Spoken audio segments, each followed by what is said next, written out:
Tuwing kabilugan ng buwan, ang mga tiga-barangay Saging sa Makilala, North Cotabato natatakot na lumapit sa bahay na ito. Siyempre, sir, kay mangagat man, mahadlok ka eh. Ang kanilang kinatatakutan, hindi aswang, kundi isang buwaya.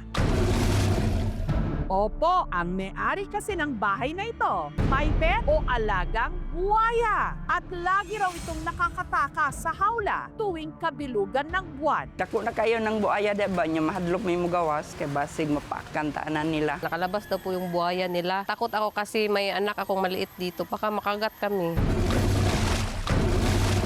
Meron daw bahay sa Makilala, North Cotabato na ang alaga buwaya, yung totoo ha? Sinabyan namin ang kinatatakutang bahay at pinatuloy kami ng may-ari, ang negosyanteng si Vincent. Hindi na raw kailangan pa ng hearing o trial. Inamin agad ni Vincent na siya'y guilty, Your Honor. May alaga akong buhaya for 16 years. Ito si Crocs, isang Philippine freshwater crocodile. Si Crocs po ay nasa 7 feet. Ang estimate ko, nasa 200 kilos. Simple lang alagaan. Dahil sa laki ni Crocs at hindi ligtas na makihalo-bilo sa iba nilang mga kasama, pinagawan siya ni Vincent ng sarili nitong hawla. Ito wala pa ito dati. Maliit pa lang itong bakal. So, parati siyang lumalabas. Kulungan na pinagawa ko, siyempre may drainage, tapos may bakal, parang rehas. So, every time ako maglinis sa kanya, ni-drain ko yung tubig. At taliwas sa akala natin na mapakaw ang mga buwaya, 1 hanggang 3 beses lang daw kada linggo ito pinapakain. Right. Kung gutom talaga siya, kumakain talaga siya ng 3 manok. At taliwas pa rin sa akala natin, ang mga buwaya, katulad ni Crocs, may kabusugan. Hindi katulad ng iba dyan. Kung busog siya, hindi na kumakain. Pinapababayaan lang niya yung pagkain sa fund niya. O hindi kagaya po ng mga politiko. Yun ang mga gahaman talaga. Kahit busog, ilalagay pa rin sa bulsa yung pera. Si Crocs, isa raw sa pinakaunang buwayang namataan sa bayan ng Makilala. Nakita siya ng mga mangingisda sa isang fish pond o palaisdaan taong 2009. Plano raw sanang patayin si Crocs noon hanggang sa ialok nila ito kay Vincent. Benta niya sa akin is 30 mil. Mahal ang benta. Kung hindi ko daw bilihin, is kakatayin nila, gawin nilang pulutan. Pagtingin ko sa pitaka ko, may 1,000 ako. So, sabi ko, okay na ba ito? Pangbili ninyo ng pulutan. So yun, binigay sa akin yung buhaya. Yung baby pa siya, binubuhat ko. Pero ang hindi raw may paliwanag ni Vincent ang tila pag-iba ng ugali ng dambuhalan niyang alaga tuwing kabilugan ng buwan. Lumalabas siya sa kulungan. Mga 10 times siguro siya nakawala sa hula. Taka kami, bakit siya makaakyat na ang bigat niya? Pumasok yung kabilugan ng buwan doon sa cycle ng breeding nila na mas active sila. Maaaring yung month na yon na breeding season nila, mas nagiging agresibo sila. 2 araw nilang hinanap si Crocs. Mabuti na lang at wala naman daw itong inatake. Kaya ang masasabi lang niya sa kanyang mga kapitbahay, safe ka!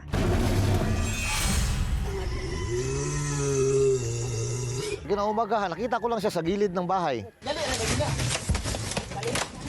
Bali. So yun, tinawag ko mga tao ko, ipabalik ko sa kulungan. Yung mga kapitbahay namin dito, hindi na sila magdaan dito sa highway kasi nandoon daw ang buhaya ko sa swamp. Pero ang ilang kapitbahay ni Vincent, takot na maulit ang insidente. Kaya minsan na raw parang may nag-whistleblower o nagsumbong sa kanya sa mga otoridad. Pinuntahan ako ng taga-DNR dito. Saan ba daw ang lisensya ko? Wala akong napakitang documents. Sabi ko sa kanila na sige, kung bawal itong alagaan, pwede ko naman i-turn over sa inyo. Kunin nyo ngayon. So hindi nila ko kinuha sa akin. Kasi sabi nila, capable daw ako na mapakain sa buhaya ko. Nitong Huwebes, muling binisita ng Senro o ng Community Environment and Natural Resources Office si Crocs. Malawak po yung kulungan niya. Maayos naman po yung kalagayan. Mas napapakain po nila. Based sa Republic Act 9147, bawal talaga mag-alaga ng mga wildlife, lalo na yung crocodile, na wala tayong karapatan ng mga permit. Kuha lang tayo ng permit. Okay, sige po. Okay, next week.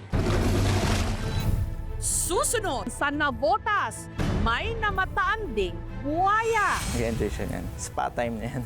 Maliit man, pero matapang. Never ako natakot. Okay na, behave na.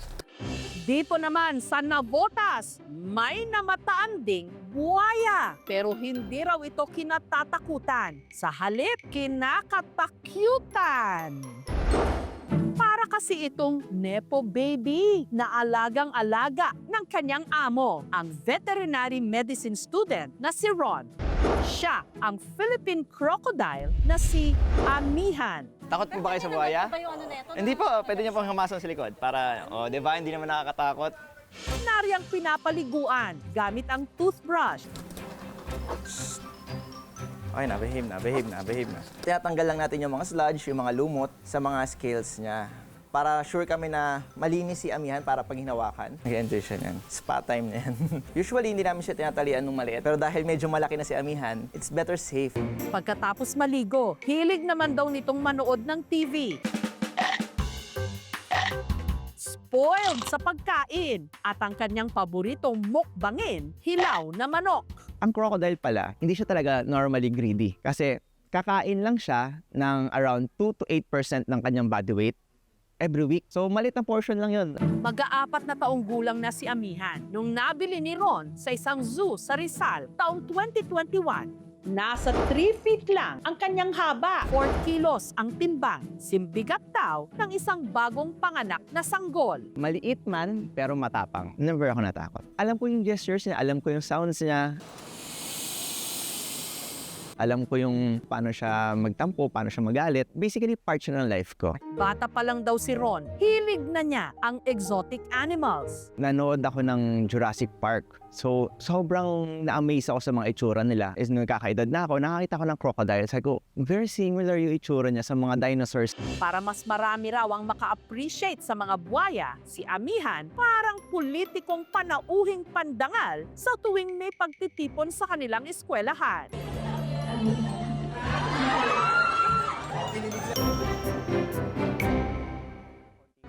Ang mga buwayang nare-rescue naman sa wild sa Palawan, madalas i-turn over sa Palawan Wildlife Rescue and Conservation Center sa Puerto Princesa City. So yun lang yung ating pinaparami, kinoconserve. Yung ating indigenous na Philippine crocodile. Pinapangalanan din ng mga ito na kadalasan hango sa lugar kung saan sila na-rescue. Gaya ng isang ito, si Aklan. Makikita mo nga lang minsan nasa ibabaw, parang hindi gumagalaw, nagbibilad sila sa araw. Ang pinakamalaki naman daw, si Makaraskas. Matagal na siya dito siguro mga late 80s and 90s pa siya dumating dito. Napakalakas ng bite force ng buhaya. Ika nga pagka sinagpang kang ganon ng buhaya, yung full grown na buhaya, no, siguro parang isang sasakyan. Ganun kadelikado ang buhaya. Kung makakita ka yan sa wild, wag mong lalapitan.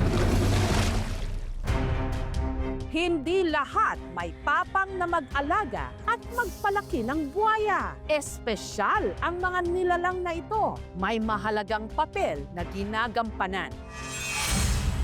Bagamat mabangis, pinapanatili ng mga ito ang balanse sa kalikasan. Kumakain dahil kailangan, hindi dahil sa kasakiman.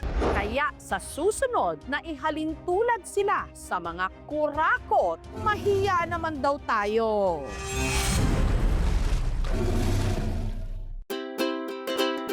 Hindi raw kumpleto ang iyong kabataan kung hindi mo naranasang umakyat ng puno at mamitas ng bayabas. Bugtong-bugtong, nakayuko ang reyna, hindi nalalaglag ang korona. Sirit, bayabas. Maliliit man, hindi naman kinapos sa tamis-asim na lasa. Ito ang ating native guava. Introduce siya from tropical America.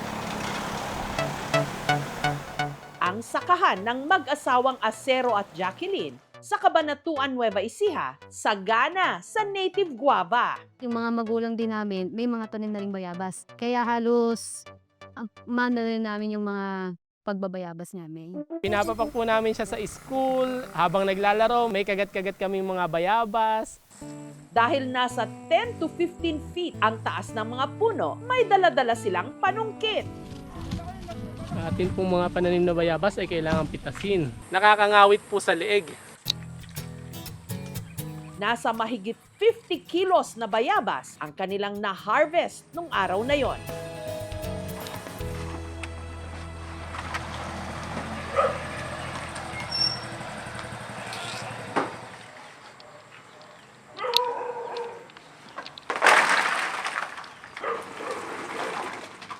Dadating na po yung mamimili natin ng bayabas o yung tinatawag nating sakadora. Sila po ngayon yung pipili para mapili yung good na bayabas.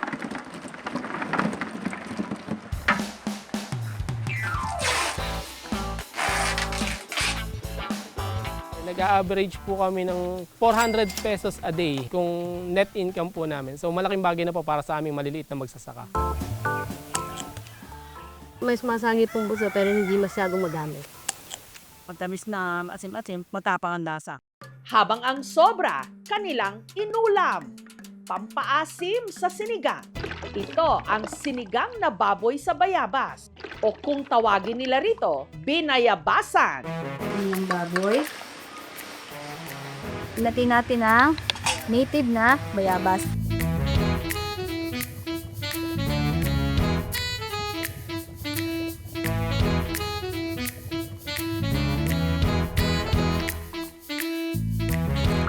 Mas maasim siya sa sampalok. Manamis-namis, tsaka may konting pagka-asim po. Yung bayabas, throughout the year silang nagbubunga. Hindi sila actually kinokultivate kasi tumutubo lang yan. Ang native na bayabas, perfect din daw panghimagas. Ang 85 anyos ng si Vilma, ginagawa itong guava jelly. Isa sa mga favorite ko talaga ang bayabas. That's the reason why at 85, healthy pa ako, wala akong sakit. Ang katuwang niya sa paggawa ang mga kasamahan sa kanilang asosasyon na sina Eunice at Susan. Hiniwa muna nila ang mga bayabas. Hindi po kami gumagamit ng chopping board kasi madali naman pong buwain, lalo po hinug. Ay, ilalagay na po namin doon sa kaldero. Ang mga pinakuluang bayabas, dinurog gamit ang sandok. At saka inilagay sa katsa para kolektahin ang katas. Pagkatapos nating isalin dito sa katsa, ibibitin pa natin yan para makuha pa natin mas maraming katas. Ayun yung iluluto mamaya yung sabaw na yun.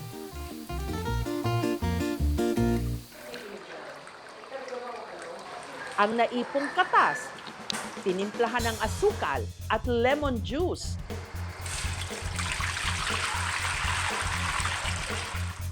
Pinakuluan sa talyasi. Kailangan haluin yan ng dahan-dahan. Mga 30 minutes yan, mag-thicken yan. At saka inilagay sa mga garapon. Mabibili, 120 pesos kada garapon. Ang guava jelly, masarap ipalaman sa tinapay. Matamis-tamis po. Parang medyo malapot. Asim niya tamis sakto lang. Bagay po to sa tinapay. Nag-start kami ng guava jelly nung magtayo ako ng kababaihan. It's composed of farmers' wives at saka yung mga retired teachers, seniors na. Habang buhay ako siguro, pero itutuloy din siguro ng mga kababaihan yan. Sa 2 ektaryang farm naman na ito sa Magpet, North Cotabato, may mahigit 1,000 puno ng bayabas na ang bunga hebigat. Crunchy, parang mansanas. Kaya ang tawag nila rito, pinagsamang guava at apple, guapol. Yung guapa galing sa Thailand, cultivar yun. So ibig sabihin, ginalaw na ng science para mas lumaki. Ang mga bunga ng guapol sa farm ni Lino, ibinabalot niya sa plastic. Para protection niya sa fruit fly. Meron tayong mga 1,000 plus na puno ng bayabas. Ang mga naglalakihang guapol, apple of the eye ng mga namamasyal sa farm. Ang gusto nila talaga, mag-pick talaga sa area para makaranasan nila kung paano daw mag-harvest. Isa sa mga nag-pick and pay si Raymart. Masaya kahit na mainit, masarap sa pakiramdam. Yung ikaw talaga kumukuha nung kinakain mo. Ang mga hinog, pagkapitas, pwede nang kainin. Walang liso, manamis-tamis, crunchy, malambot siyang kainin. May tamis, ang crunchy, asarap niya nguyain. Masarap isawsaw sa sukang may sili o kaya bagoong. Pati na yung tinatawag nilang magic sauce.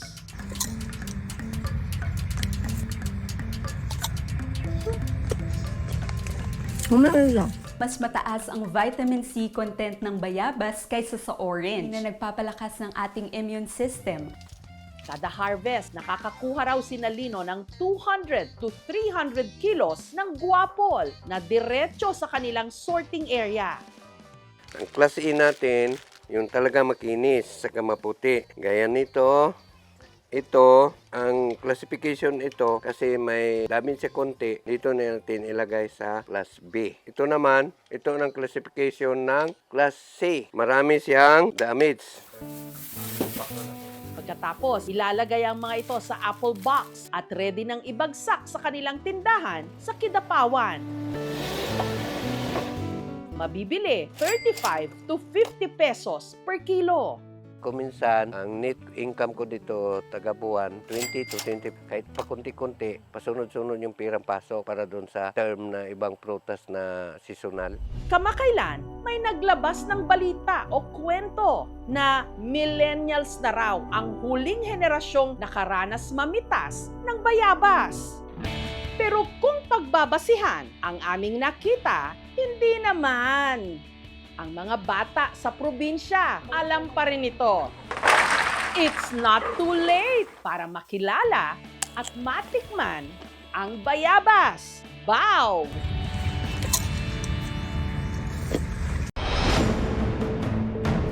Nagtatantrums ang marami raw bata ngayon dahil sa nauuso muling mobile games. Ang iba kasi sa kanila, sa halip na maglibang, nauuwi raw sa pagkalulong o addiction?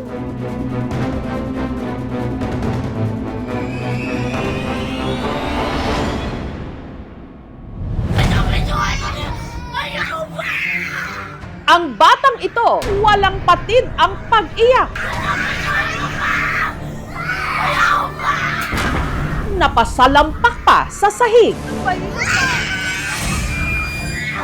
Ang punot dulo ng kanyang tantrums o pag-aalboroto, ang online game na usong-uso pa rin ngayon sa mga bata, ang Roblox. Pero ang inakalang simpleng libangan,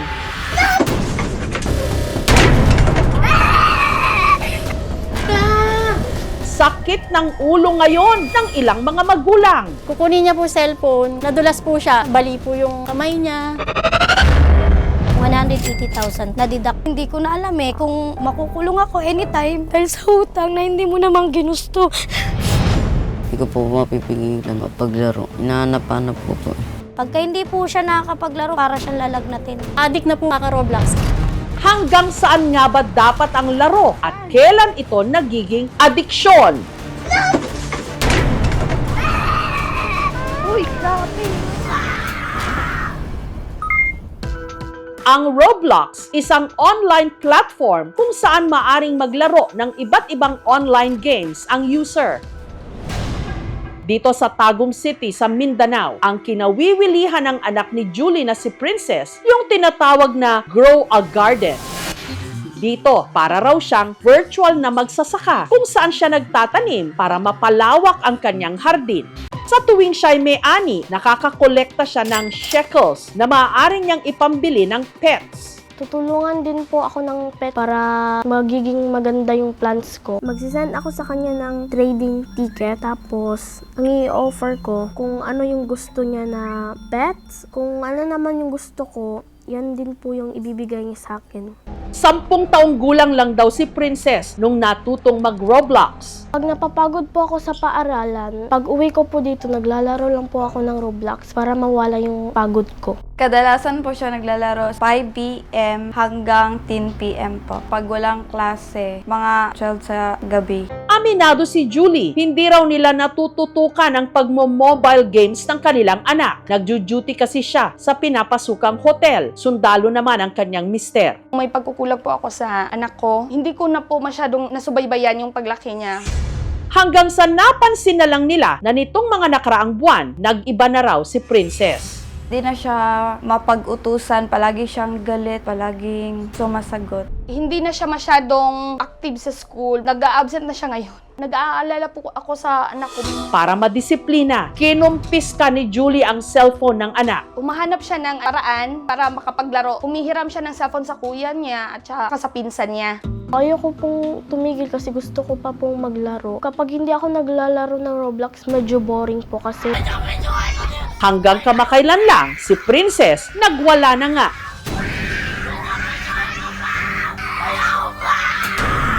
Naiinis po kasi ako noon. Na-scam po kasi ako sa Grow a Garden. Makikipag-trade o makikipagpalit daw sana siya noon ng pet sa isang player. Yung ibibigay niya sa akin, raccoon. Binigay ko naman sa kanya yung DF. Isa yun sa pinakamagandang pet. Yung binigay niya sa akin, Golden Lab, yung aso lang na cheap.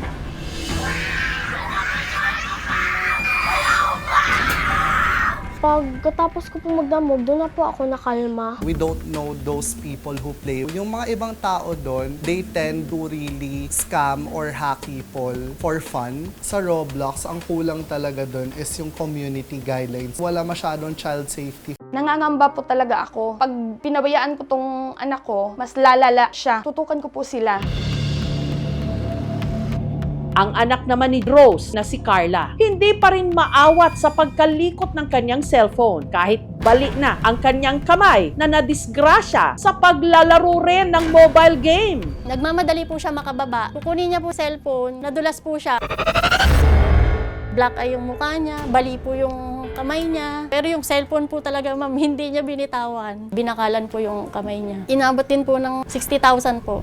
Ang cellphone ni Carla, birthday gift ni Rose sa kanyang anak. Cellphone na po hanggang mga 10 or 11 ng gabi. Addict na po kaka-Roblox. Punta po ako sa garden ko po. Tatanim ko po yung seed. Maghanap po ako ng mga seed. Tatanim ko po siya dito. Pag naglalaro po ako masaya. Parang totoo na po yung nangyayari.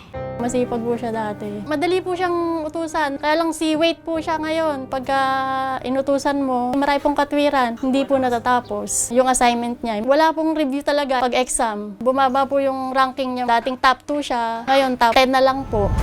Naging mainiti na rin daw ang ulo ng kanyang anak. Uy, grabe! Nagwawala po yan pag ginawa ng cellphone. Lumalaban siya sa atin. Nagiging mas panganay po yung dating niya sa aming dalawa po kasi siya ang minsan nasusunod. Kinuhaan po siya ng cellphone dahil naglalaro siya. Nagwala po. Inano po niya to. Sinuntok po niya. Kaya ito, sira po yan. Sa lakas po, ginanon po niya. Uy, grabe! Ano yung dahilan? Naglalag po. Tsaka minsan po walang signal. Kaya po ako nagagalit. Depensa naman ni Carla, sa paglalaro ng mobile games daw niya inuubos ang oras niya dahil sa labas, binubuli raw siya. Nasasaktan din po. Kaya po ako naglalaro para po di ko na din po maisip. Hindi naman po kasi siya nagsasabi. Pag tinatanong ko po siya kung may problema ba, nilimit namin yung cellphone. Hindi po nasusunod. Hindi rin siya titigil, ma'am, sa'yo na bulabugin ka niya. Si Jennifer naman mula Quezon City, hindi lang daw sumakit ang ulo sa anak na na-addict sa Roblox. Umaray na rin daw pati ang kanyang bulsa. Dahil kasi sa kalalaro ng mobile games ng 11 anyos niyang anak na si Romel, aksidente nitong nagastos ang laman ng kanyang e-wallet. 180,000 po. Nadidak po. Nakalink po kasi yun sa cellphone ko. Pagka naka-idlip na po ako nun, kukunin niya na yan. Maghapon na siya mag-Roblox. Ang paboritong laro ni Romel, ang fighting game na The Strongest Battlegrounds. Sa larong ito, kailangang talunin ni Romel ang kanyang mga kalaban para makausad sa susunod na level. Para madali niya itong magawa, pwede siyang bumili ng Robux. na maaari niyang gamitin para makabili ng accessories para sa kanyang character. Ito po ang binibili kong accessories. Ito yung aura. Para mas lumakas siya po. Lumagdag yung damage. 99 Robux po. 119. Habang tulog ako, sige siya pindot ng pindot, doon na po, nadideduct. Hanggang sa ang nagastos ni Romel, umabot na ng 180,000 pesos. Kala ko po hindi totoong pera. Yung pera po doon, utang po yun. Hindi pa rin po namin nababayaran. Ngayon po tumubo na 420,000. Hindi ko na alam kung makukulong ako anytime. Dahil sa utang na hindi mo namang ginusto. Nabigat. Sobra. Hindi ko inaasam na aabot ako sa ganitong point na halos mababawan ako sa utang. Pero kahit ganito na raw ang nangyari, hindi pa rin daw matigil sa pagro-Roblox ang kanyang anak. Kahit anong tago mo po ng cellphone, talagang kaya niyang hanapin. Hindi ko na talaga makontrol Hinahanap-hanap ko po. Hindi ko po mapipigilan mapaglaro. Para matulungan ang mga pamilya sa kanilang problema, sinamahan sila ng aming team sa isang child psychologist. Si Carla, hindi pa ganon kalala pero kinakailangan na ng intervention. Si Romel, posibleng meron na raw mobile game addiction. Ang addiction kasi, ito na yung may mga bagay na gini-give up na niya. Gumagastos para lamang may panglaro. Kinakailangan ma-realize ng bata na mali yung ginawa niya by taking out yung pinakagusto niya. Ano yun? Yung gadget. Kinakailangan bantayan, tutukan ang ating mga anak. Kailangan ko rin na hatiin yung oras na bigyan pansin yung mga anak ko, hindi puro na hanap buhay. Samantala, nagbahagi rin ng pahayag ang management ng Roblox sa kanilang YouTube channel. We all want to keep Roblox safe. And we will continue to evolve our policies and our products to respond to new threat vectors and new forms of abuse. Yung paglalaro ng gadget ay hindi naman masama. Kinakailangan lang hindi napakahabang oras. May mga doktor na nagsasabi dapat 30 minutes lang. It might be like a stress reliever for some, pero lahat ng sobra masama. Nakakaalarma na ang mga bata ngayon nagkakaganito dahil hindi na nila makontrol ang paglalaro ng mobile games. Uy, grabe!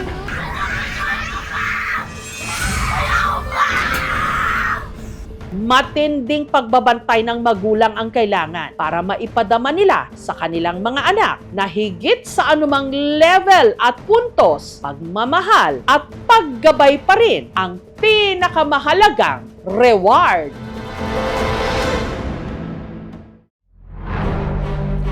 Lalo pang nakagugulat ang mga isiniwalat tungkol sa mga proyektong di umano kinurakot. Kahon-kahong pera, dinadala raw sa opisina ng mga opisyal ng DPWH. Arestado ang isang DPWH engineer dahil sa tangka umanong panunuhol. Marami na tayong nabalita ang mga kwento ng kurakot. Pero ito na marahil ang pinaka nakakagalit sa lahat. Ang makita ang limpak-limpak na salapi sa opisina di umano ng DPWH. Sa office po namin yan, sa Bulacan 1st District Engineering Office. Sa office po namin, normal po yan. Ang mga nasa larawang ito, magkano kaya suma total? Yung mga designated person po na pagbibigyan yan. Your Honor, dyan lang po ako nakakita ng ganyan karaming pera. First time ko po yan. Pinicturean ko, natuwa po ako. Isa si Engineer Bryce Hernandez sa binansagan ni Senator Panfilo Lacson na BGC Boys o Bulacan Group of Contractors. Ang tawag sa 5 mga tiga-DPWH na di umano nangurakot at naglustay ng 950 million pesos na kanila lang ipinatalo sa kasino. Base ang mga ito sa official at validated na record mula mismo sa 13 kasino sa Metro Manila, Cebu at Pampanga. Sabi ni Senator Marcoleta kahapon, ligtas ka na. Hindi po ito totoo. Si Senator Jinggoy Ejercito Estrada, Senator Joel Villanueva, Yusek Robert Bernardo, at D. Alcantara.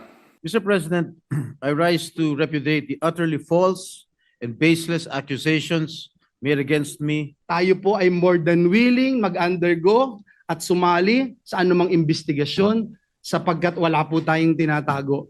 May pasabog din ang mag-asawang Pacifico Curly II at Cesara Sara Diskaya. Ayon sa PCIJ o ang Philippine Center for Investigative Journalism, ang 6 na construction companies na itinatag ng mag-asawang Diskaya nakakuha ng 345 na mga proyekto mula sa gobyerno sa halagang 25.2 billion pesos mula 2022 hanggang 2025.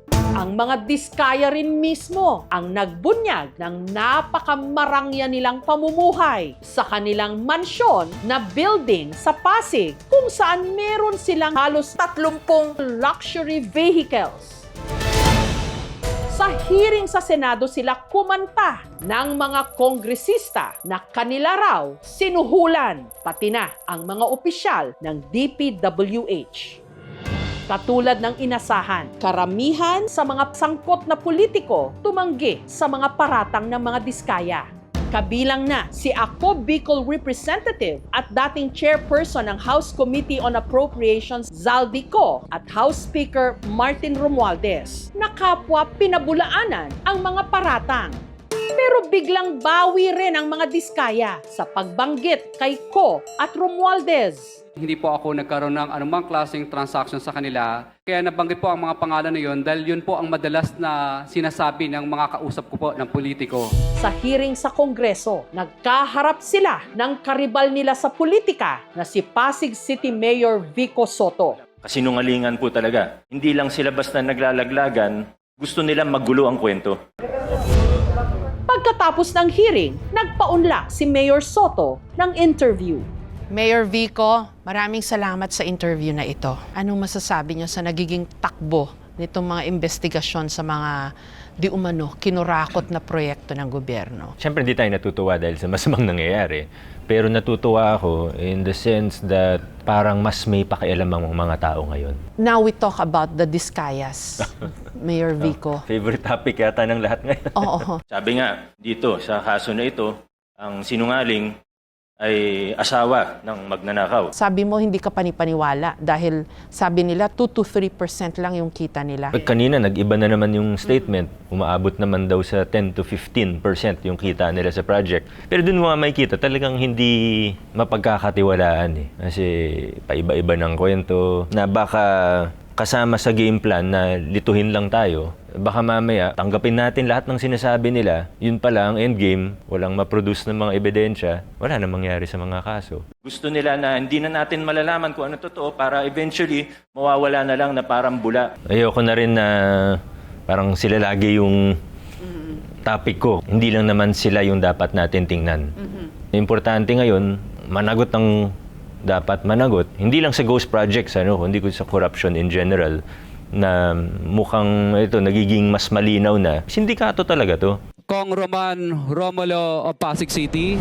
Kaalyado ni Mayor Soto si Congressman Roman Romulo na pinangalanan din ng mag-asawang Diskaya. Pinabulaanan nito ang sinabi ng mga Diskaya. Mayor, kaalyado nyo si Congressman Roman Romulo, di ba? Nabanggit ho siya doon sa mga hearing. Anong reaction nyo ho doon? Mahirap magsalita kasi whatever I say, sasabihin lang ng tao na hindi kasi kaibigan mo yan, kaya ganyan. Pero ang sinasabi ko lang, tingnan nyo ng maigi yung konteksto ng sinasabi ng Diskaya na yan. Kasi kilala na natin, nakita natin nung campaign period hanggang ngayon, paano sila magsinungaling. Ganito na lang po. They have hundreds, if not thousands, of contracts in government. Sabi nila sa Senate hearing, to quote, wala kaming magawa. Wala kaming magawa dahil kung hindi kami makikisama, gagawa nila ng problema ang project na na-award sa amin sa pamamagitan ng mutual termination. Puwersado daw sila magbigay ng SOP. But out of thousands of projects, they named 26 individuals. So dun pa lang, makikita mo nang may mali dyan. Sinasabi mo, wala kang choice kundi magbigay. Bakit 26 lang yung pinangalanan mo? Ang gusto ko pong tanungin sa inyo, pwede ho bang bigyan nyo na po kami ng kumpleto na listahan? Your Honor, I invoke po muna may rights po. Pag naririnig mo itong mga lumalabas ngayon, kung sino mga nakatanggap ng bilyones na mga bribe, how does that make you feel? Parang minsan napanghihinaan ng loob. Pero at this point, gagawin ko kung anong kaya kong gawin. Hindi ko kaya baguhin ang buong sistema. Pero kung ano yung sphere of influence ko bilang mayor, gamitin ko para sa tama. Where is that coming from? Given kung ano na yung mga nakita mo na dumi sa gobyerno, bakit optimistic ka pa rin? Hindi ko alam. Pero, pero alam nyo, nung Jessica, naalala ko lang, kanina sa house pinakita yung pictures ng pera. Parang kahit sa picture, ngayon lang ako nakakita ng gano'n, na buong kwarto, punong-puno ng pera. Ano? Binibilang ko siya sa phone ko. Kung ganito, 1 million, makabot ng 300 million na. Para ako nag-flashback, nung hindi pa ako mayor, yung automatic kickback sa politiko at sa mga government officials. Ang nababalitaan namin, ang SOP, at that time, 20% yung lagi kong naririnig. Ngayon, parang tumaas na yata. So, isipin nyo, budget ng Pasig, 5 billion. Kung 20%, that means 1 billion yan per year. Looking at the 9 companies of the Discayas, malinaw na yung iba dito, hiram resibo lang. Ginagamit yung papeles nila for a fee, of course. So again, hindi ibig sabihin inosente sila, kasama pa rin sila dito. O baka sila yung kumukolekta. Ang mga Diskaya rin ang may-ari ng St. Matthew General Contractor and Development Corporation na isa sa 2 mga kontratista na gumawa ng flood control projects sa Barangay de la Paz sa siyudad ng Binyan sa Laguna. Kalsada huyan talaga, pero para na siyang Venice sa Italia dahil sa baha. At alam nyo ho, meron daw inilaan dito na 200 million pesos na flood control project. Pero tanong ng mga taga rito, nasan niya mga proyektong yan? Bakit hindi tumalab? Kasi yung baha dito ay 3 buwan na raw po na hindi bumababa. Nay, tay, dito ho kayo nakatira sa tricycle? Paano ho yun? Naupo ho doon sa tricycle. Bakit po? Yung pambahay namin, di po tubig eh. Ayaw nyo na umuwi doon? Wala nga po kuryente pati. Paano kayo nakakatulog ho niyan, tay? Nay? Bayan na lang po ng katawan. Nakakahiga po kayo dito? Doon balik kami nakahiga. Tiis na lang po. Medyo dahan-dahan lang, madulas yung kahoy eh. So mahirap to para sa mga bata, mga senior citizen. Kayo, Nay, ano masasabi nyo? Palakihin nilang bahay nila, pahirapan nila kami. Hirap po kasi yung sitwasyon namin, mami. Kasi yung anak namin nag-aaral, tumitigil dahil sa baha. Sa tagal ko po dito sa De La Paz, siguro 10 years na kami. Once a year, every year, nangyayari to. Ganito. Sabi may flood control project daw kayo, 200 million. Ayun nga po, hindi po namin, hindi namin nararamdaman po. Naririnig nyo po yung mga hearing sa Senado at sa Kongreso. Ano masasabi nyo ho doon? Mamalato na lang sila, sana para ako. Hindi lang syempre yung pagpasok ng mga bata sa eskwela, yung mapapasok sa trabaho ang naapektuhan, pati yung mga maliliit na negosyo nandun sa looban. Una po, bakit nagkaganito tong inyong kalsada dati? Ano nangyari? Kasi po ma'am, kung papansinin niyo po ang aming mapa ng aming barangay po ay pinalilibutan po ng bodies of water. May Binyan River, merong Ilog Mariano at nasa unan po ang Laguna de Bay. Once tumaas ang tubig ng both rivers at po ang Laguna de Bay, talagang nag-overflow, nagbabackflow na po siya sa residential. So, dati pang ganito? Yes po. So ano ho ito? Bahagi na ng buhay ng mga taga rito? Unfortunately nga po, dahil catch basin po kami ng tubig po. So, July, August, September. So, pangatlong buwan na ho ito? Opo. Sa amin yung tansya ho, ito'y baka abutin pa ng December. Pero nasa na daw po yung 200 million po na nakalaan na flood control project dito? Meron ba? Actually, ma'am, ang flood control naman po dito sa Binyan River po ay kumpleto po. Kumpleto? Kumpleto po. Wala naman pong talagang naging kulang po doon sa Binyan River. Po effective naman kasi hindi na po ganun ka-drastic po yung baha tulad po dati. Pero dapat sinamahan siya nung solution sa Laguna Lakeside. Tama Yes ba? po, dapat po. Yung ang na-address lang yung sa ilog. Yes po. Actually, dapat ang local government at saka national government is magkatulong. Kaya ang hiling ho namin sa ating national government is sana i-dredge po ang Laguna lake ho natin. Kasi talagang yun ho ang nakikita ho namin long-term solution sa bahang ito. Sa pangkalahatan, masasabing incomplete yung flood control project dito sa inyong lugar kasi ang inaddress lang yung ilog. Yes ma'am, in a way, ganun ho. Pinuntahan ng aming team ang 2 flood control projects sa tabi ng ilog na ayon mismo sa sumbong sa Pangulong website, nagkakahalaga ng halos 200 million pesos. Ang naunang ginawang proyekto sa 2, nagiba matapos daw humagupit ng bagyong Krising noong Hulyo.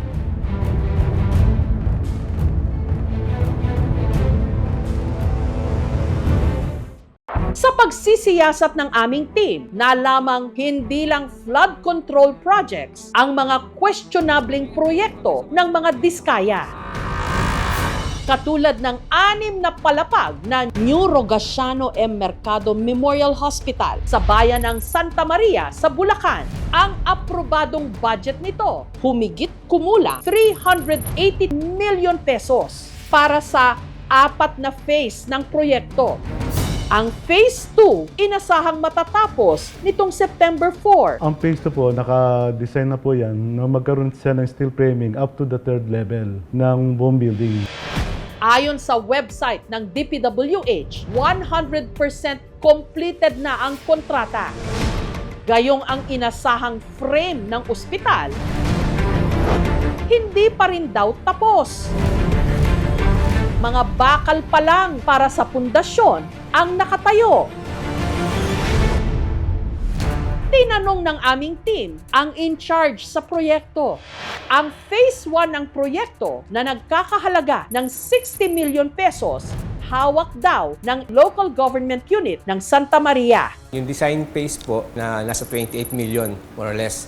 And then yun po, in the remaining po, yun naman po ay inalat doon po para naman po doon sa first phase po ng construction. Tapos na po namin yun sa amin. As early as kundi March or April 2025.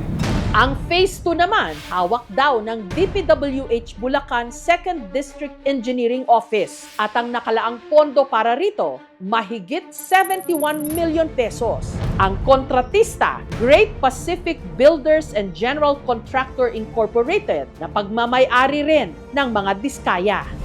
Ayon kay 2nd District Engineer George Santos ng DPWH Bulacan, habang ini-implement at ginagawa nila ang Phase 2 ng proyekto, nalaman daw nila na kailangang lagyan ang pundasyon nito ng tinatawag na geosynthetics. Ito po isang parang layer of fabric na makapal para maiwasang makapasok ang moisture mula sa lupa na papunta sa mga pundasyon ng building. So yung unit cost po nito, nung materials pa lang, nasa 4,200 plus po. Per square meter po to. Yung quantity po na nakalagay na dito is 2,028 plus na square meter. So sa materials po natin, nag-amount po to ng total na 8,705,000 plus. Kung ipa-plus natin yung labor and equipment plus yung materials, nagkakahalaga na po siya ng 11,024,000. Pero dahil wala sa original budget ang kakailanganing 11 million pesos para rito, kinailangan nilang bawasan ang budget. Meron po kaming kinuha ng pondo na part ng project sana sa Phase 2. Dahil kulang na ang budget dahil sa dagdag gastos na geosynthetics, nag-iba na ang plano para sa ospital. Imbes na 3 stories ito, ang kinaya na lang ng natirang budget, yun na lamang pundasyon. Kaya po siya naging completed sa Phase 2 despite na hindi natapos yung pangatlong palapag ng steel framing kasi nga po, yan po ay napunta doon sa ibang items na kailangan gawin. So ang tawag po dyan ay variation order. Kaya po natapos yung Phase 2 natin ay nagawa na po yung mga changes sa variation order. Sa market, perolyo talaga siya. If they are saying na per square meter nila nakuha and yun yung ginamit nilang cost, magiging mahal nga. Again, benefit of the doubt. No? Ideally, in a construction industry, meron dapat nagpi-peer review of that amount. Kung tama yung nilalagay na costing ng contractor, ng supplier, laging may check and balance din. Ang tanong ngayon, matatapos pa kaya ang ospital na kailangan pa man din ng mga taga Santa Maria? Ang bidding para sa Phase 3 and 4, sinuspinde nito lang Marso. Matetenga po ang ating proyekto. Siyempre nakakapanghinayang. Malaking tulong dahil in case po na magkaroon ng karamdaman, malapit na lang. Sa kasalukuyan, kailangan nilang magsiksikan sa nag-iisang pampublikong ospital dito. Year 2023. Nakumpahin ako dahil po kasi noon maraming pasyente. Diyan muna kami sa Kubol. Minsan may tumutulo. Pag umuulan malakas, baha. Overcrowded sila, no, sa dami ng pasyente na gustong magpagamot sa kanila. Marami pong mga karatig bayan sa atin ang diyan din nagpapatingin. Nilawakan pa namin ang pananaliksik hanggang Catanduanes, kung saan meron ding naiwang nakatiwangwang na proyekto. Di umano ang mga kumpanya ng mga diskaya. Hindi lang isa, hindi lang dalawa, kundi 3 school buildings. Different parts of the plan.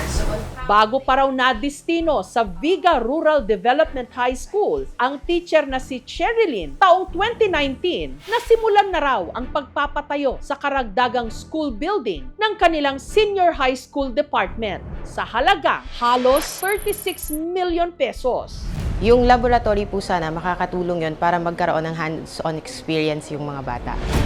Ang kontratista, Alpha and Omega General Contractor and Development Corporation ng mga diskaya. Pero sa hindi raw malinaw na dahilan, ang konstruksyon natigil taong 2022. Po, sa ngayon, kung titingnan nyo, yung building po, ang makikita nyo lang doon ay 2 classrooms na hindi tapos, saka po mga poste. Napipilitan na lang daw ngayon ang eskwelahan na pagkasyahin sa 15 classrooms ang halos 500 mga estudyante nila sa senior high school. Siyempre po, naaapektuhan yung learning experience ng mga bata kasi limitado po yung kaya lang na ibigay ng eskwelahan para sa kanila. May mga classes po na 50 plus yung students. Nagiging congested po kami. Mainit po siya, parang hindi siya conducive area para po matuto po kami ng maayos.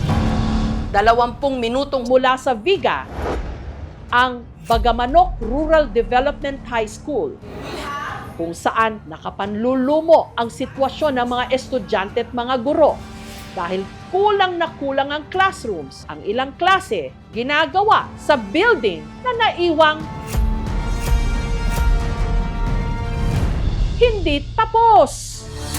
Unang-una, masikip, pangalawa mainit, at hindi talaga mabibigyan sila ng tamang space para sila ay makapag-aral ng mabuti. Sa part po ng teacher, mahirap po yung situation kasi since hindi po siya tapos, kailangan tanggalin po namin lahat ng school records, lahat ng mga instructional materials dito kasi kapag umuulan or hindi man, pwede po siyang nakawin.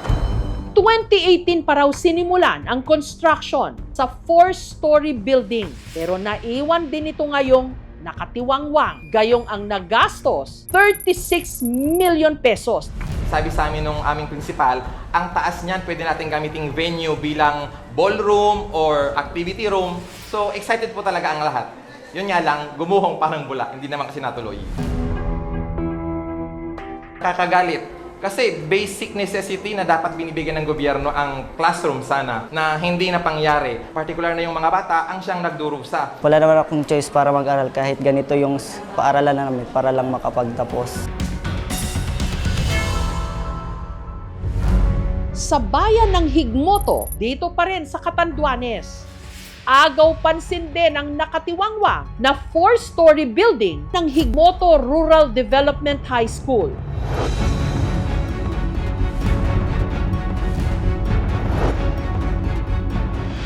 Halos 36 million pesos din ang halaga ng proyektong ito na sinimulan noong 2018. Ang kontratista, parehong kumpanya ng mga diskaya. Malaking epekto rin po kasi kung natapos po yan na building na yan, malaking tulong sa kakulangan ng classroom. Yung mga bakal, pinakalawang na at yung hollow blocks ay malambot na. Yung hagdan, may mga halaman na tumubo na. Yung mga gamit ng school dito na nakalagay, marami na talagang lumot siya. Sana po mapagpatuloy na ang pag-construct, mabigyan sana po ng budget para matapos na po siya. Mapakinabangan po ng mga estudyante po namin.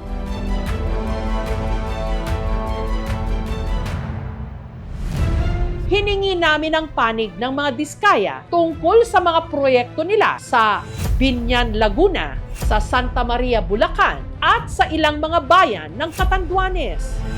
Pero tumanggi munang magbigay ng anumang pahayag ang kanilang kampo. Marami kasing kaso na pwedeng masampa sa both the private individual and the public officer. So unang-una nandyan yung indirect bribery, andyan din yung direct bribery, corruption of public officers, andyan yung malversation of public funds, tapos andyan yung violation ng Anti-Graft and Corrupt Practices Act, crime of plunder. Sa pagkakabuking sa mga maanumalyang proyekto, lumalakas din ang panawagan para sa malinis at tapat na pamamahala. Mula sa pagiging konsehal, naging mayor ng Pasig si Soto taong 2019. Winakasan niya ang magtatatlong dekadang political dynasty ng mga Eusebio. Nasa ikatlo at huling termino na siya bilang mayor. Kung iti-template nyo ho yung ginawa ninyo, how were you able to navigate through an old bureaucracy? Alam naman sa Pilipinas, patronage pa rin talaga ang framework ng politika. Yes. So maraming loyal nun sa former administration. In chronological order, number one would be leadership by example. Kahit anong gawin mo, kahit anong reforma, kahit anong pronouncement, sabihan mo yung clerk o yung admin aide, uy, huwag kayong magnakaw, huwag kayong humingi ng suhol, hindi kayo huwag kayong tumanggap ng lagay. Alam nila yung sa taas, yun yung ginagawa. Alam nila yung mayor. Sabihin nila, yung sa mayor nga, 1 billion eh. Sa amin, 5,000 lang naman. So I think number one is really leadership by example. Alam ng mga tao dito na, dito sa mayor's office, sa mayor, 0. So, yung moral ascendancy ba? Meron. Would you say, Mayor Vico, na 0 ang corruption dito sa Pasig? Or No, hindi ko kayang sabihin na 0. Sa sarili ko, kaya ko sabihin na 0. Reality, hindi mo naman kaya sabihin na 0 for any office or any agency. Pero kaya ko sabihin na 99% natanggal namin. Of course, we're always aiming for 100% success. Hanggang may konti pa dyan, tuloy-tuloy ang laban. Kung gusto natin talaga magbago bayan natin, kung gusto natin mag-level up tayo bilang isang bansa, kailangan kahit maliit, dapat ituring natin siya na nakakagalit, nakakadiri.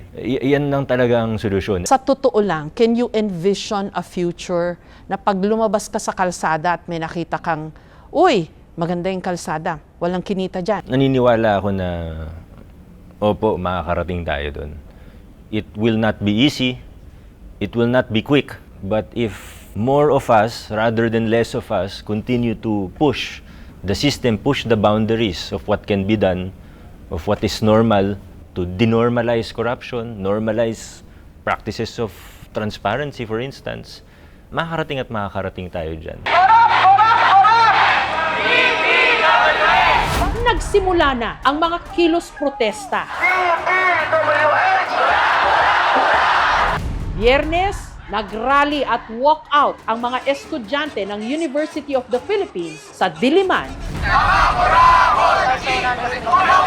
Kahapon, malaking rally ang idinaos sa EDSA. Hindi po pwede na tayo po ay masiraan ng loob at mawalan ng pag-asa. Tuloy lang natin ang laban dahil ang laban natin ay hindi para sa sarili natin, kundi ito ay laban para sa bayan. I think for those of us with the platform, the burden is on us to keep talking about it, keep sharing what we know, really just helping to push everything forward.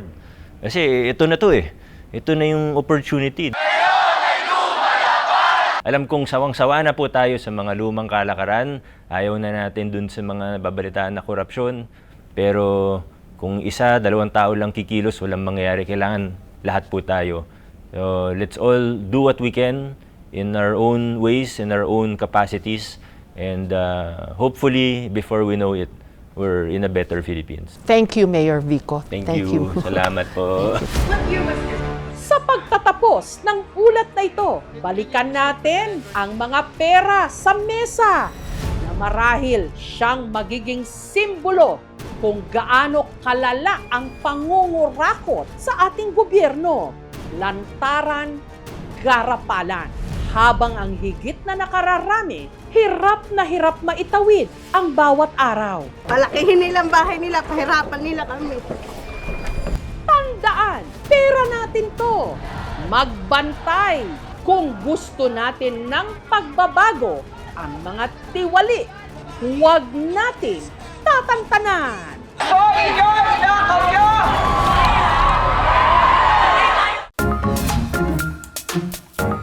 Nung lumabas sa pagdinig ng Senado tungkol sa kinurakot di manong flood control project si Sara Diskaya, sabi ng ilan, yari ka! Hindi lang dahil sa kanyang mga kinasangkutan, pero dahil na rin may pagkakahawig daw siya kay Michael V.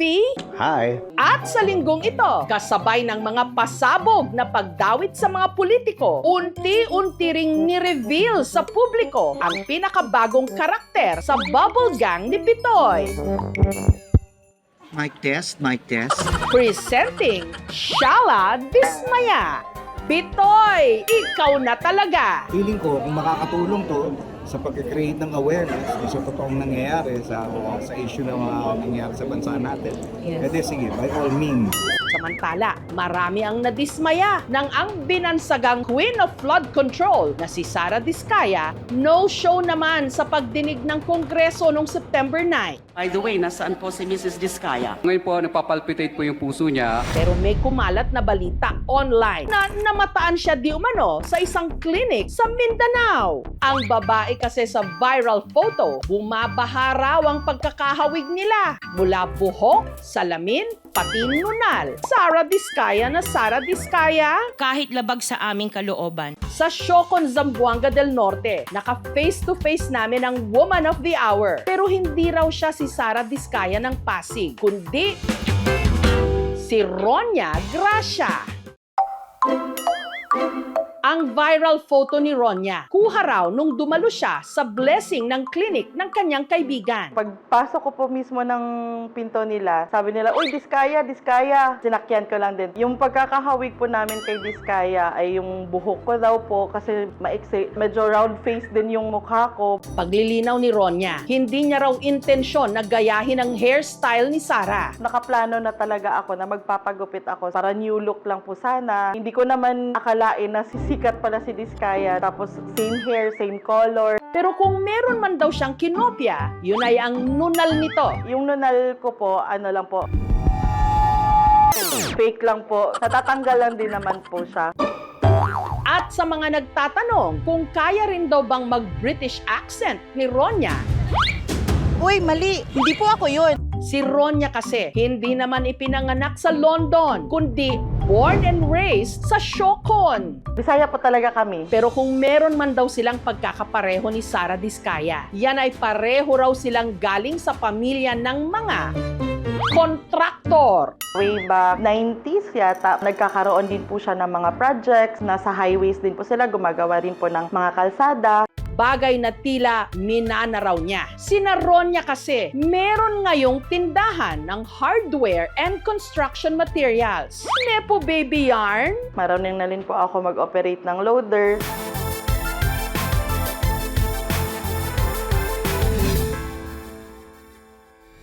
Si Ronya may hawak din daw na listahan, pero hindi ng mga nakatransaksyon niyang mga politiko. Hawak ko na ang mga listahan. Charis lang, listahan ng mga kuryente, tubig, at kung ano-ano pa. Maliban kasi sa kanilang negosyo, meron siyang sariling pizza restaurant. May kamukha ka. Uy, sino po? At dahil wala naman daw siyang itinatago, willing siyang ma-lifestyle check. Pasok po tayo dito sa bahay namin. Ito, mga garden po, ito ni Mama. Ito yung bahay namin, hardware ng parents ko. Nagsimula lang po ito nung pandemic. Dugtong-dugtong lang talaga kung kailan makakaluwag, tsaka na naman i-extend. Meron naman po kaming mga cars, pero para lang sa necessity lang namin. Eh ano naman kaya ang say ni Ronya sa isyong kinasangkutan ng kanyang ka-look-alike? Medyo nakakadismaya. Habang panipis ng panipis yung bulsa namin, pataba ng pataba yung bulsa nila.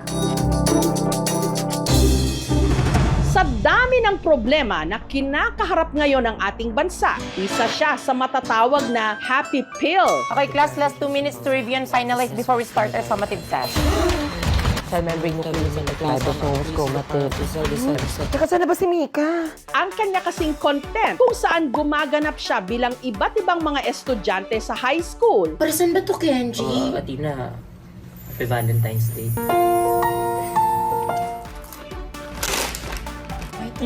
Ano yan nasa bag? Pagkain ba yan? Alam, bigat! Kanina Sino naglagay naman to sa bangka? Bentang-benta! Siya ang content creator turned PBB celebrity collab housemate na si Esni Ranolio. O, picture. Ayusin mo naman smile mo. Pero laking gulat ng kanyang fans nung kumalat ang videong ito. Si Esnir, di umano, may bagong karakter sa kanyang mga skit. Mukhang seryoso ito at meron pang patatu sa leeg. Hindi ako yan. Laro kayo Ang lalaki, ka-multiverse o ka-look-alike lang pala ni Esnir at nahanap namin siya sa Boac, Marinduque, ang 40 anyos na si Alvin. Ako isang simpleng tao lang na may simpleng pangarap because my mother raised me well. Ano raw? Si Alvin, hindi raw talaga sanay sa camera, hindi raw katulad ni Esnir.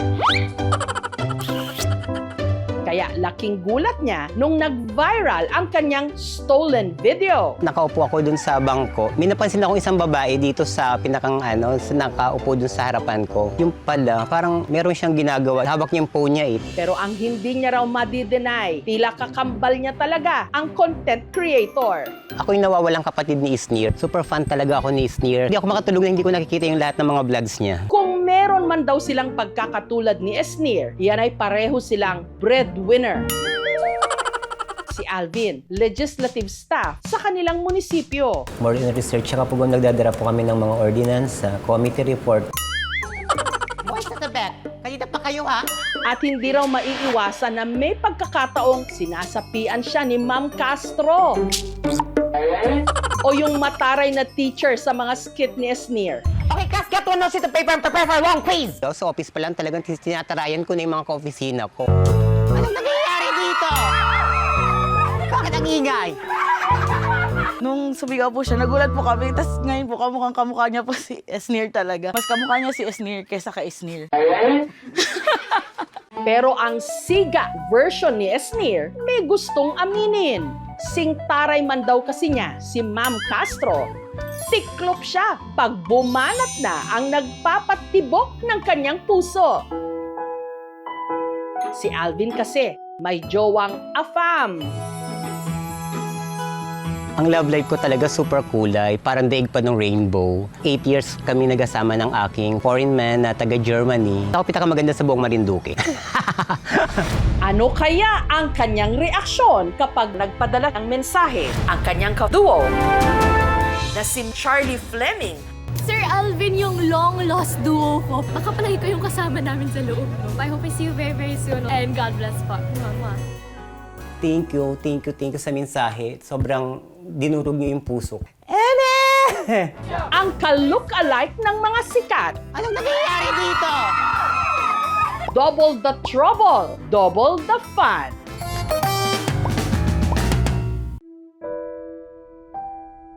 Ang isang binatilyo mula Isabela, kahit tila inaanay na ang kanyang memorya dahil sa sakit, hindi pa rin nakalimutan ang kanyang best friends. Halos hindi na raw maalala ni Judy ang huling beses nang ngumiti ang kanyang bunso na si Brian. Mula kasi nung na-diagnose si Brian ng bacterial meningitis na isang impeksyon sa utak. Lagi na lang daw itong tulala. Hindi siya sumasagot. Yung salita niya is hindi ko maintindihan. Parang nagka-amnesia. Marami siyang hindi naalala. Kilala mo ako? Sabi ko sa kanya. Sabi yung mama lang yung sinabi niya. Hindi niya alam yung pangalan ko. Awang-awa ako sa anak ko. Tapos masakit din sa kwan na hindi niya kami makilala. Pero si Judy muling nabuhayan ng loob sa pagdating ng 2 bisita ng kanyang anak.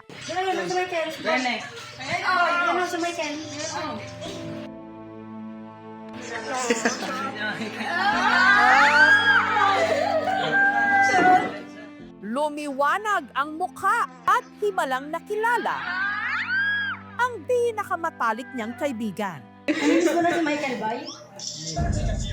Ha? Kilala mo ba yan? Kilala mo ba? Nahihiya, naiiyak ka eh.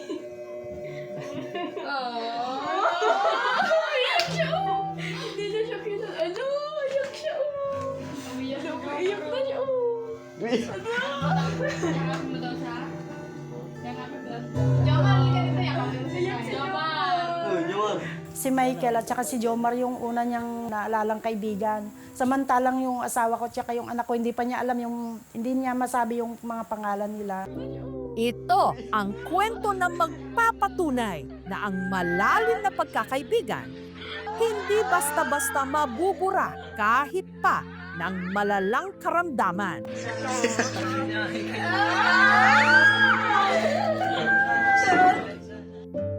Dito sa bayan ng San Manuel sa Isabela, nabuo ang pagkakaibigan ni na Brian, Michael at Jomar. Since grade 9 po kami nagsasama ni Brian, may barkada rin po kasi si Brian na kasama ko po. Then napasama po ako sa kanila. Kumakain po kami. Tapos po, nung nakasama namin po si Jomar, nakita po namin siya, then inaya po namin.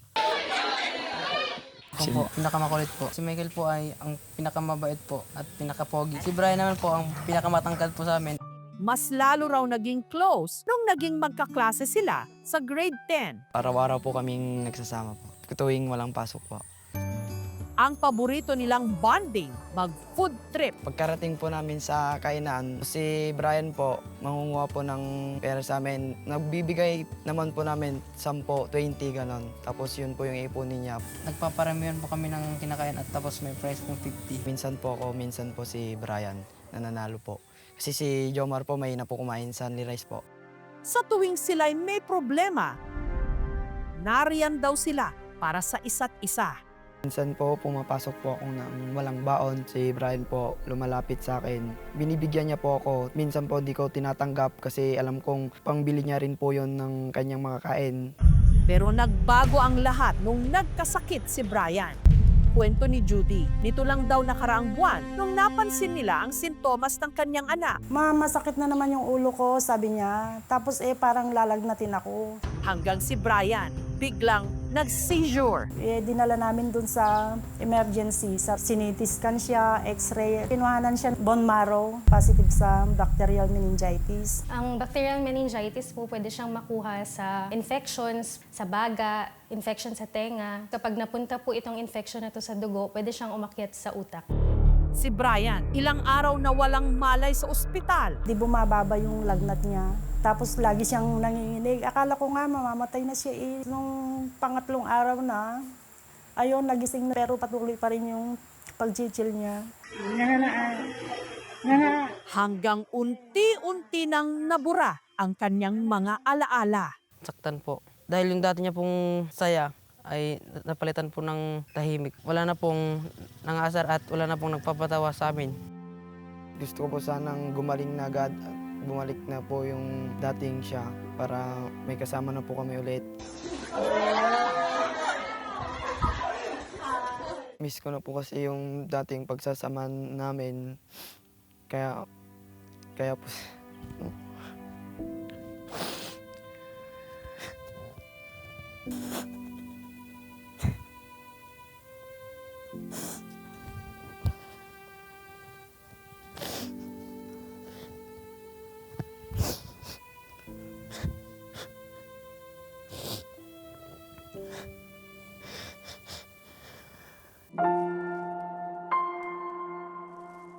Anong pangalan mo? Isabel. Ikaw? Anong pangalan mo? Anong pangalan mo, Rod? Hindi ko alam nga. Pwede pong maapekto po yung kanilang pananalita, ang kanilang pag-uugali, at ang kanilang kilos. Pwede po silang naging bata, nagde-delay po yung kanilang development. Sa kabila nito, si Brian lumaban hanggang unti-unting bumuti ang kanyang kondisyon.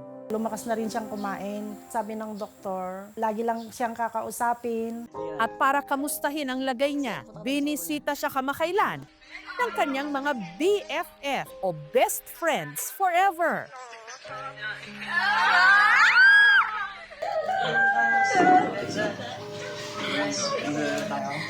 Habang si Jomar, hindi na napigilang maging emosyonal nung nasilayan ang kalagayan ni Brian. Kilala mo ba yan? Kilala mo ba? Ano pangalan? Nahihiya, naiiyak ka eh. Hindi na siya ano, iyak siya. Iyak na siya. Malungkot po na may hahalo pong iyak. Naawa po ako sa karamdaman niya. Naiyak ako sa tuwa kasi nga sa wakas may nakilala siyang kaibigan. Yung unang mga dumating hindi niya nakilala. Yun, hinanap pa niya talaga kung sino yung nasan si Michael at saka si Jomar.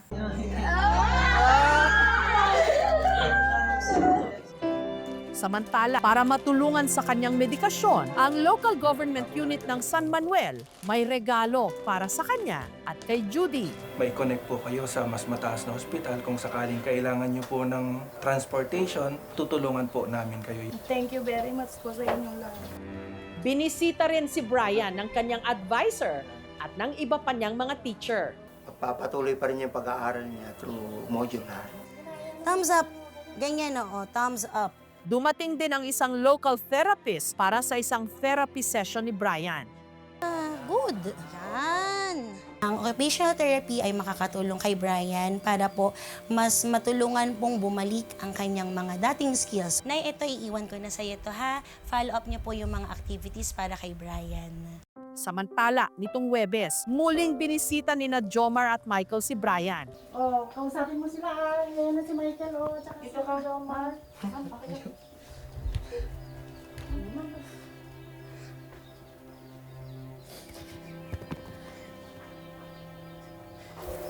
Kamusta pre? Nakatanap po ako. Sino sila Brian? Michael. Sino yung isa? Jomar. Kamusta na pre? Sana pre? Namimiss ka na namin. Magpagaling ka na. Brian, may babasahin ako para sa'yo. Pre, Brian. Hindi ko alam kung paano sisimulan ng liyam na ito. Parang panaginip lang na bigla kang nagkaroon ng amnesia.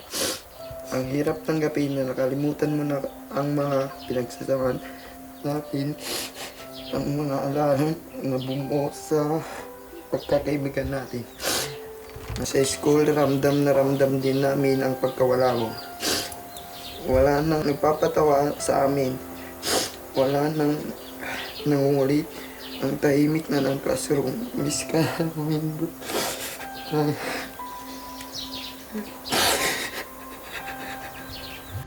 Brian, alam kong mahirap para sa'yo ang nararamdaman mo ngayon. Pero gusto kong malaman mo na nandito lang kami para sa'yo. Pre, salamat. Kahit di mo na ako kilala. Pero kilala mo ako sa puso mo. Pagaling ka, pre. Tara napunta sa Unrise. Lubos akong nagpapasalamat sa kanila kasi malaki din yung naitutulong nila sa pag-recover ng anak ko. Kayang burahin ng sakit ang pangalan, alaala, pati na ang nakalipas. Pero ang sabahan na hinubog ng tiwala, hirap at ginhawa, hindi mabubura ng kahit na anong karamdaman.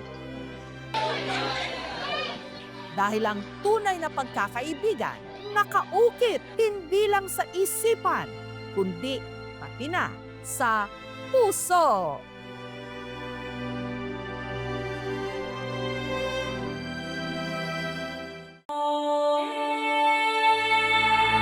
Kung makapagsasalita kaya ang mga yamang iniwan ng kasaysayan, ano kaya ang sasabihin ng mga ito?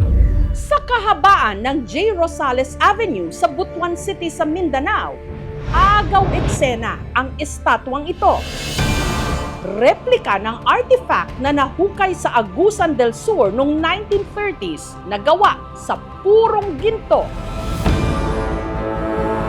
Ito ang Golden Tara.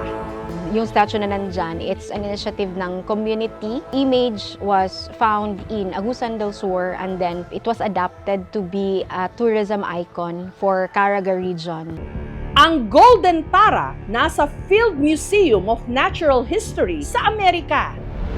Pero bukod dito, may isa pang ginintoang yaman na napabalitang nahukay noon sa Butuan. Isang dagger o punyal na ang hawakan, gawa rin daw sa purong ginto. Very rampant ang treasure hunting during that time. Kwento-kwento lang na merong dagger ganyan. Nahukay lang ata sa fish pond. Hindi ko rin po nakita yun. Sa hinaba-haba ng panahon, kwentong bayan lang para sa marami sa mga tiga rito na may nahukay sa kanilang ginintoang punyal. Hanggang nito lang nakaraang buwan, ang gintong punyal ng Butuan namataan daw sa isang auction house sa Makati. Nakatakda na raw itong i-auction o isubasta sa nakalululang halaga. Yung collector na gusto na nga niyang i-share o i-let go, kaya napunta siya dito. Ito nga ba ang punyal na saksi sa ginintuang kasaysayan ng Butuan? Walang dagger na ganito na nasa kahit anong museum ngayon. Kaya ito'y dapat makauwi sana sa Butuan dahil dito nang galing. Makakauwi pa kaya ang gintong punyal sa orihinal nitong tahanan?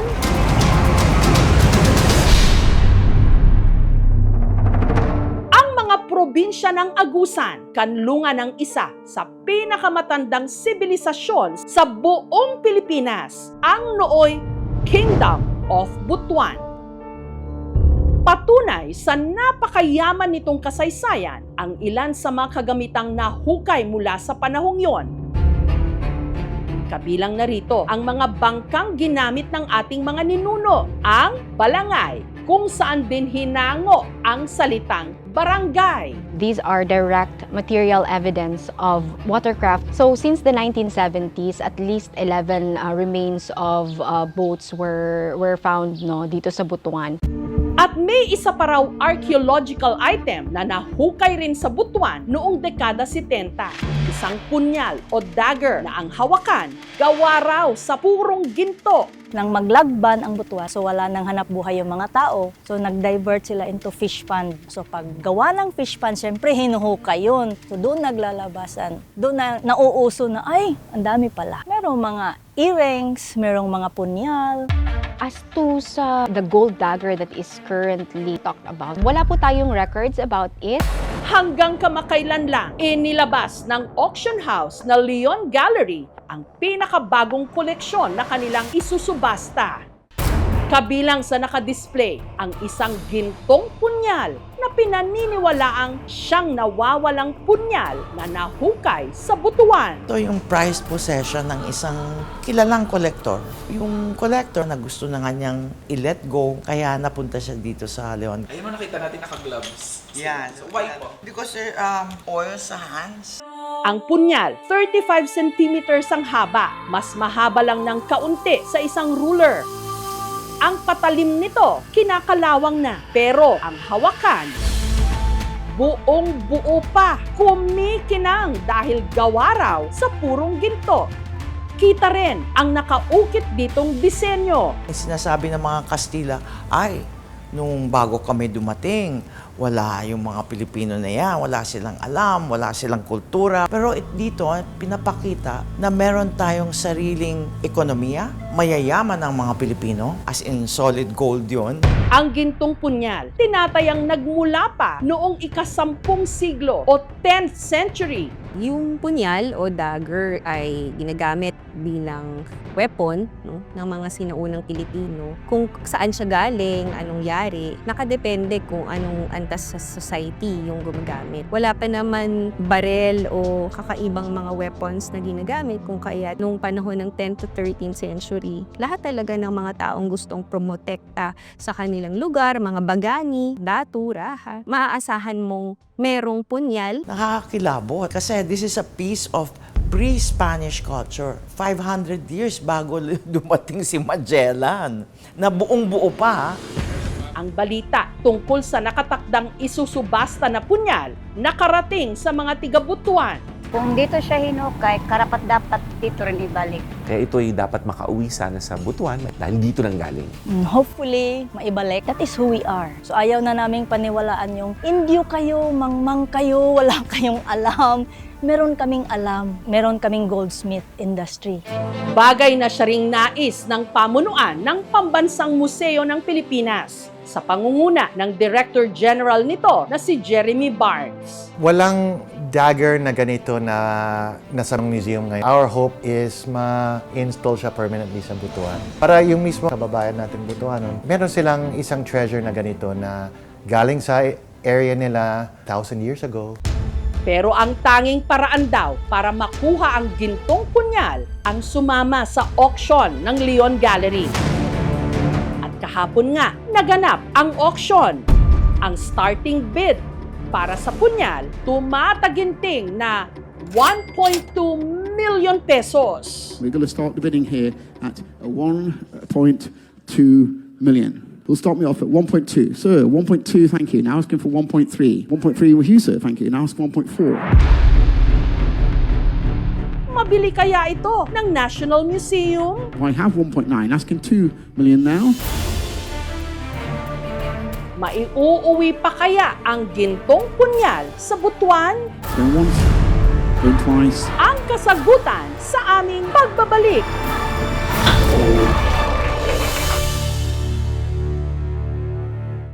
Ang mga tiga Butuan City sa Mindanao, naniniwalang may nahukay na yaman sa kanilang bayan nung unang panahon pero matagal nang nawawala.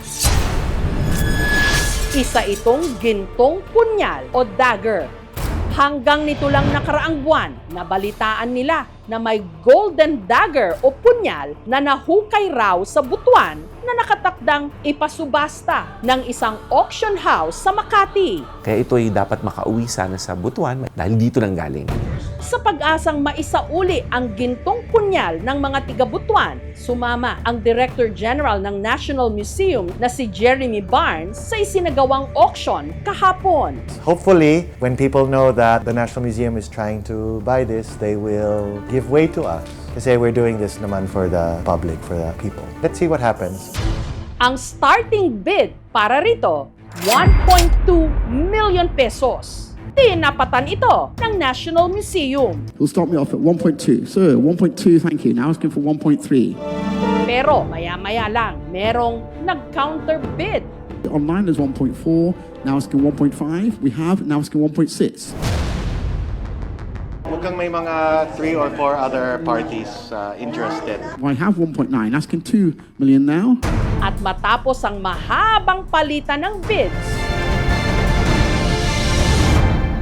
Going once, going twice, and sold at 2.4 million to the online bidder. Congratulations on your bid. bigo itong nakuha ng National Museum. On Monday, we'll come back and we will notify Leon Gallery na we will exercise our right of first refusal dyan sa winning bid na yan na 2.4 million. It's really the right of the government to have the first refusal. So meaning, maski na may nanalo, sasabihin nila kami na wag mo na ibenta yan sa nanalo, we will exercise our right as accorded to us by law. Pasok yung presyo sa ating kakayahan sa National Museum. Wala nang problema. We can already look forward to bringing this into the museum. They'll knew about the news. They must be very excited. Masaya po ang Butuan. And of course, it's a celebration and people will know and Butuan will be reminded of who we are. Ipinagbabawal ang paghuhukay ng mga cultural property ng walang permit. Ang pagbibenta ng mga nahukay ng walang permit ay pinagbabawal din. Kapag mayroong nakitang mga bagay, artifact mula sa lupa na kahalintulad nito, huwag muna itong galawin. I-report agad. Para sa akin, ang sining at ang kultura ng Pilipinas, yun ang dapat paggastusan para lalo nating maunawaan yung sarili nating identity. Priceless yun. We should realize na guide natin ang history kung ano ang dapat next move natin sa mga nakakasuklam na pangyayari.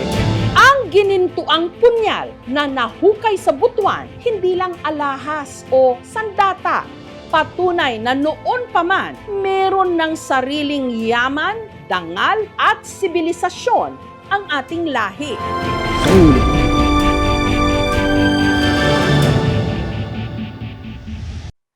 Thank you for for watching, mga kapuso. Kung nagustuhan niyo po ang videong ito, subscribe na sa GMA Public Affairs YouTube channel.